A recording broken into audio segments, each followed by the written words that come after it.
සුබ දවසක් වේවා ඔයාලට.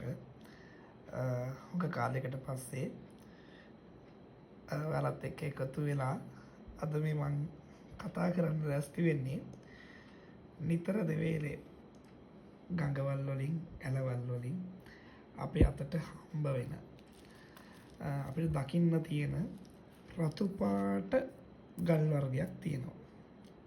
සමහර කළු ගල් ලොකු කුට්ටිය අස්සේ ඒ වාසෙත් මේ කැට වගේ මේ රතු පාට ගල් දකින්න තියෙනවා.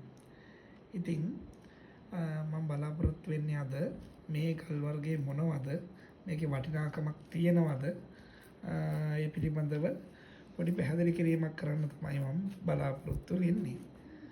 ඉතින් මම හිතනවා වීඩියෝ එක ඉවරනකම් ඔයාලා මත් එක්ක රැඳිලා ඉඳීවි කියලා. වැලි ගොඩවල් වල පවා අහුරු වශයෙන් හම්බෙන ඔය ගල් නමුත් ස්වභාවිකව අපිට පොළවේ මුලින්ම ඇති වෙන්නේ ඔය පෙන්නන ක්‍රිස්ටල් හැඩයට. ඔය විදිහේ ස්වභාවික හැඩයකට තමයි පොළවේදී මුලින්ම ඔය ගානට් කියන ගල් වර්ගය නිර්මාණය වෙන්නේ. නමුත් මේ ගල් ඔය විදිහට නිර්මාණය වෙලා ගඟවල් වල දොරවල් වල ගිහිල්ලා කාලයාගේ ඇවෑමෙන් පසුව අපි අතටපත් වෙනකොට ඔන්න ඔය හැඩයට වෙනස් වීම වෙලා තියෙනවා. නමුත් මේ ගල් වර්ග විවිධ වර්ණ වලින් ඔය පෙන්වන විදිහට විවිධ වර්ණ වලින් අපිට මේ ලෝකය තුල හම්බෙනවා, දකින්න ලැබෙනවා. නමුත් ලංකාව තුල වැඩි වශයෙන් රතු පැහැය, තැඹිලි පැහැය කියන වර්ණ දෙකෙන් තමයි ලංකාවේ වැඩි වශයෙන් අපිට ඔය ගල් දකින්න හම්බෙන්නේ.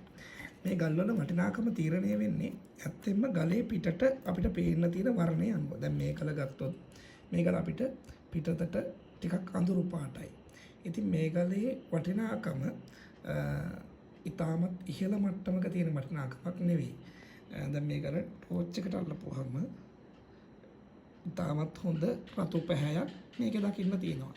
නමුත් මේ රතු පැහැය දකින්න තිබ්බට මහා වටිනාකමක් තියෙන ගලක් විදිහට මේක සලකන්න අපහසුයි. නමුත් ලංකාවේ විශේෂයෙන් හම්බෙනවා ඇලහැර වගේ ප්‍රදේශ, ඇලහැර බකමූණ ඒ ප්‍රදේශවලට විශේෂයි. ඊට අමතරව රත්නපුර ප්‍රදේශයත් හම්බෙනවා. මේ වගේ තමත් අලංකාර රෝස පැහැයට හුරු ගානට් හම්බෙනවා. මේවා විවාහයේ මල් රබහ, රෝස් ගානට් කියලාත් කියනවා, මල් රබහ කියලාත් කියනවා. ඉතින් මේ ගල් වල වටිනාකම සාමාන්‍ය මට්ටමක ඉහළ වටිනාකමක් තියෙනවා. ඒත් එක්කම පිටතට එළිය තියෙන රතු පාට ගල් වලත් වටිනාකම ඉතාමත් වැඩි.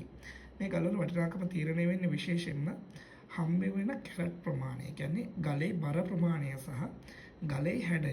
දැන් හිතන්නකෝ මේ වගේ හොඳ හැඩයට තියෙන ගලක් අපිට කපාවක දාන්න පහසු ගලක් තියෙනවා නම් ඒ ගල් වල වටිනාකම ඉතාමත් ඉහළ මට්ටමක දකින්න තියෙනවා.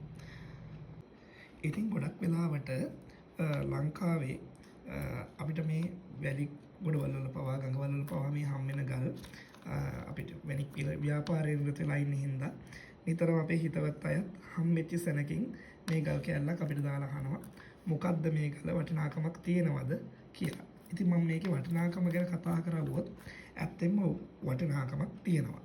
හැබැයි කුඩා ප්‍රමාණයේ ගල් වලට සහ paludu තියෙන ගල් වලට තියෙන වටිනාකම ඉතාමත් අඩුයි. අපි හිතමුකෝ සාමාන්‍යයෙන් කැරට් 2න් 3න් උඩ කැපෙන කට්ටන් පොලිෂ් කරලා ගන්න පුළුවන්. පිටතට එළිය තියෙන මෙන්න මේ වගේ කළු පැහැය නැති මේ විදිහ හොඳ පිටතට එළිය තියෙන ලස්සන ගල් ටිකක් එකතු කරගන්න තිබ්බොත් ඔයාලට සාමාන්‍ය වෙළඳපොළ වටිනාකමක් ගන්න පුළුවන්. මොකද සාමාන්‍ය කැරට් 3න් උඩ කැපෙන ගලක් 2න් උඩ කැපෙන ගලක් කියලා කියන්නේ තමත් ඉහළ වටිනාකමක් තියෙන ගල් විදිහට තමයි සලකන්නේ. ඉතින් අපි ඉස්සරහටත් වීඩියෝ වලින් හම්බෙමු මේ විදිහ ලස්සන ගල් ටිකක් හැමෙන් සීරුවේ ඔයාලගේ ඇලේ දොලේ හම්බෙනවා නම් එකතු කරගන්න. ඉස්සරහට නෙවෙයි කොහොමත් මේකේ වටිනාකම මැණික් කියන දේ වටිනාකම දවසින් දවස ඉහළ යනවා. මේ ඉහළ යන වටිනාකමත් එක්ක ඔයාලට මේ වෙළඳ ව්‍යාපාර කරන අයට සහ ඕනෑම කෙනෙකුට මේ ගල් විකුණ ගන්න පහසු අවස්ථාවල් කොහොමත් ඉදිරියට අනිවාර්යෙන් ඇති වේවි.